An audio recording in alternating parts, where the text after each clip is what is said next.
കൊടുങ്ങല്ലൂരിലെ NDA സ്ഥാനാർത്ഥിക്ക് ഒരു പ്രത്യേകതയുണ്ട്. മുൻ മുഖ്യമന്ത്രി ഉമ്മൻചാണ്ടിയുടെ മരുമകനാണ് ഡോക്ടർ വർഗീസ് ജോർജ്. അദ്ദേഹമാണ് 2020ക്ക് വേണ്ടി NDA സ്ഥാനാർത്ഥിയായി ഇവിടെ കളത്തിലിറങ്ങുന്നത്. അദ്ദേഹത്തോട് ഒരുപാട് കാര്യങ്ങൾ ചോദിക്കാനുണ്ട്. പ്രത്യേകിച്ചും ഈ ഒരു മണ്ഡലത്തിലെ പ്രവർത്തനങ്ങളൊക്കെ എങ്ങനെയാണ്? ഇപ്പോൾ ഒരു ആദ്യഘട്ടത്തിലേക്ക് എത്തി, എന്തൊക്കെയാണ് പ്രവർത്തനങ്ങൾ? മണ്ഡലത്തിലെ മറ്റ് സ്ഥാനാർത്ഥികളുമായി അവരുടെയുമായുള്ള മത്സരത്തിന് വരുമ്പോഴുള്ള ഒരു കാഴ്ചപ്പാട് എന്തൊക്കെയാണ് പറയാനുള്ളത്?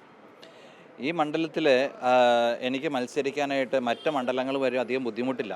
കാരണം എന്താ അറിയോ, 2 ടേമായിട്ടുള്ള MLA ഇവിടെ പ്രത്യേകിച്ചൊന്നും ചെയ്തിട്ടില്ല. അത് കാരണം അഴിമതി ആരോപണമൊന്നും ഇല്ല കേട്ടോ, അത് വലിയൊരു കാര്യമാണ്. ഞാൻ പറയുന്നത് ഇവിടെ ഒരു മാറ്റം കൊണ്ടുവരണമെന്നുണ്ടെങ്കിൽ എന്തുമാത്രം പൊട്ടൻഷ്യലുള്ള ഒരു മണ്ഡലമാണ് കൊടുങ്ങല്ലൂർ നിയോജക മണ്ഡലം.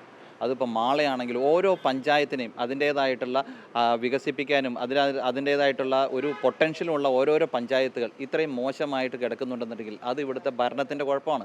ഈ കഴിഞ്ഞ 2.5 കൊല്ലമായിട്ട് ജനങ്ങളുടെ മനസ്സിലൊരു പ്രതീക്ഷയുണ്ട് 2020 അല്ലെങ്കിൽ NDA വന്നാൽ ഒരു മാറ്റം ഉണ്ടാകുന്നു. അതിൻ്റെ മറുപടിയായിരിക്കും ഇത്തവണത്തെ ഇലക്ഷൻ. ഈ കോൺഗ്രസ് സ്വാഭാവികമായിട്ടും ആരോപിക്കുന്നത് താങ്കൾ മുൻ മുഖ്യമന്ത്രി ഉമ്മൻചാണ്ടിയുടെ മരുമകനല്ല എന്നുള്ള രീതിയിലുള്ള ആരോപണങ്ങൾ സോഷ്യൽ മീഡിയ വഴി ഒക്കെ പ്രചരിപ്പിക്കുന്നു. അപ്പോൾ അതിനോട് എന്താണ് ശരിക്കും പ്രതികരിക്കാനുള്ളത്? കോൺഗ്രസ്സിലെ ഒരു 3-4 കോമാളി നേതാക്കന്മാർ പറഞ്ഞു കഴിഞ്ഞാൽ ആരുടെയെങ്കിലും കുടുംബജീവിതത്തിൽ എന്തെങ്കിലും വ്യത്യാസം വരുമോ? ഞാൻ പറയുന്നത് ഞാനും എൻ്റെ ഭാര്യയും പൊതുരംഗത്ത് പ്രവർത്തിച്ചുകൊണ്ടിരിക്കുന്നവരാണ്. എൻ്റെ ഈ രാഷ്ട്രീയത്തിൽ തന്നെ എൻ്റെ ഏറ്റവും ശക്തി എന്ന് പറയുന്നത്, എനിക്ക് ഏറ്റവും കൂടുതൽ പ്രോത്സാഹനം തരുന്നതും എൻ്റെ ഭാര്യയും എൻ്റെ മകനുമാണ്. ഞങ്ങളുടെ രാഷ്ട്രീയം വ്യത്യാസമുണ്ടെന്നുണ്ടെങ്കിലും അവർക്കറിയാം എൻ്റെ ആദർശത്തിലും എൻ്റെ പ്രവൃത്തിയിലും ശ്രീ ഉമ്മൻചാണ്ടിയുടെ പേരിന് കളങ്കം വരുത്തുന്ന ഒരു പ്രവൃത്തി പോലും ഞാൻ ചെയ്യില്ല എന്നുള്ളത് എൻ്റെ കുടുംബത്തിന് നല്ല ഇതുണ്ട്. പക്ഷേ ഞാൻ NDAയുടെ ഭാഗത്താണ്, 2020യുടെ ഭാഗത്താണ്. എൻ്റെ ഭാര്യയും എൻ്റെ ഭാര്യ കുടുംബവും നിൽക്കുന്ന കോൺഗ്രസിൻ്റെ ഭാഗത്താണ്. അത് രാഷ്ട്രീയമാണ്. അതിനെയും കുടുംബത്തിനായിട്ട് കൂട്ടിച്ചേർക്കുന്നത് വളരെ വളരെ ചീപ്പായിട്ടുള്ള ഒരു രാഷ്ട്രീയമായിട്ടേ ഞാൻ പറയുള്ളൂ. ഈ സ്വാഭാവികമായിട്ടും ഈ കുടുംബമായിട്ട് ചർച്ച ചെയ്യുമ്പോഴൊക്കെ എങ്ങനെയാണ്? അതായത് താങ്കൾ ഇപ്പോൾ NDAയിലാണ്, പക്ഷേ ഭാര്യയുടെ കുടുംബം ഉറച്ച കോൺഗ്രസ് കുടുംബമാണ്.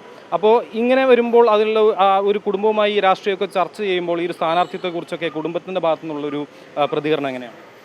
ഞാൻ പറഞ്ഞില്ലേ, ഞങ്ങളുടെ കുടുംബത്തിൻ്റെ ഭാഗത്ത് നോക്കുകയാണെന്നുണ്ടെങ്കിൽ മറിയയ്ക്ക് ഞാനിവിടെ ഇലക്ഷൻ നിൽക്കുന്നതിൽ ഒരു അഭിപ്രായ വ്യത്യാസമില്ല. കാരണം 2021 ഞാൻ 2020 എന്നുള്ള പാർട്ടിയിൽ ചേർന്നത്. എൻ്റെ ജീവിതത്തിൽ ആദ്യമായിട്ട് ഞാനൊരു രാഷ്ട്രീയ പാർട്ടിയിൽ മെമ്പർഷിപ്പ് എടുത്ത്, ഇത് ഞാൻ പറയാനായിട്ട് വേറൊരു കാരണമുണ്ട്.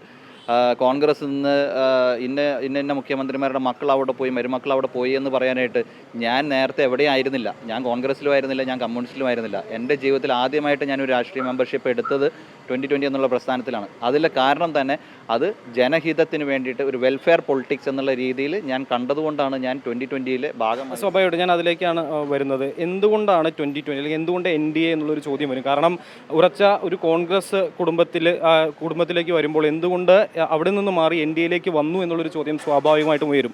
അതിനുള്ള കാരണങ്ങൾ എന്തൊക്കെയാണ്? ഞാൻ ചോദിക്കട്ടെ, NDA എന്ന് പറയുമ്പോൾ എല്ലാവരും നെറ്റിൽ വിളിക്കുമ്പോൾ നെറ്റിൽ വിളിക്കുന്നവരോട് എനിക്ക് ചോദിക്കാനുള്ളത്, നിങ്ങൾ അന്നാ ഒരു ഓപ്ഷൻ പറ, ഞാൻ എന്ത് ചെയ്യണം എന്നുള്ളത്. ഈ നാട്ടിലാകെ 3 മുന്നണിയേ ഉള്ളൂ, LDF, UDF, NDA. LDFകാരനും UDFകാരനും ചേർന്നിട്ട് വെൽഫെയർ പാർട്ടി, SDPI, ജമാഅത്തെ ഇസ്ലാം ഇവരുടെ എല്ലാവരുടെയും കൂടി ഒരു വണ്ടിയിൽ വെച്ചുകൊണ്ട് 2020നെ എതിർത്ത് പഞ്ചായത്തിൽ കള്ളത്തരത്തിൽ 3-4 സീറ്റ് ലഭിച്ചിട്ടുള്ള ഇവരുടെ കൂടെ ഞാൻ 2020 പോകണോ?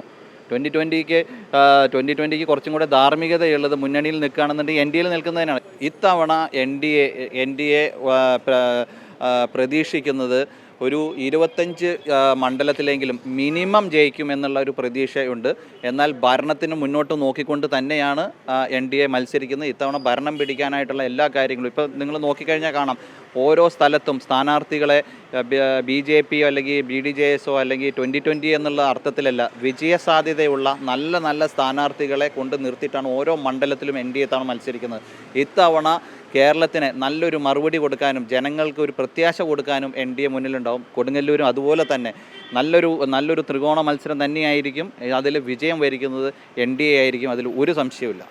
തീർച്ചയായിട്ടും കൊടുങ്ങല്ലൂരിലെ NDA സ്ഥാനാർത്ഥി വർഗീസ് ജോർജ്, അദ്ദേഹം മുൻ മുഖ്യമന്ത്രി ഉമ്മൻചാണ്ടിയുടെ മരുമകനും കൂടിയാണ്. അദ്ദേഹമാണ് ഇപ്പോൾ നമ്മോട് സംസാരിച്ചത്. വലിയ ശുഭപ്രതീക്ഷയുണ്ട്, വലിയ വിജയം കൈവരിക്കാനാകുമെന്ന് തന്നെയാണ് NDA സ്ഥാനാർത്ഥി കൊടുങ്ങല്ലൂരിൽ പറയുന്നത്. ക്യാമറമാൻ ചന്ദ്രജോസിനൊപ്പം ഹരീഷ് നാരായൺ, അമൃത ന്യൂസ്, തൃശ്ശൂർ.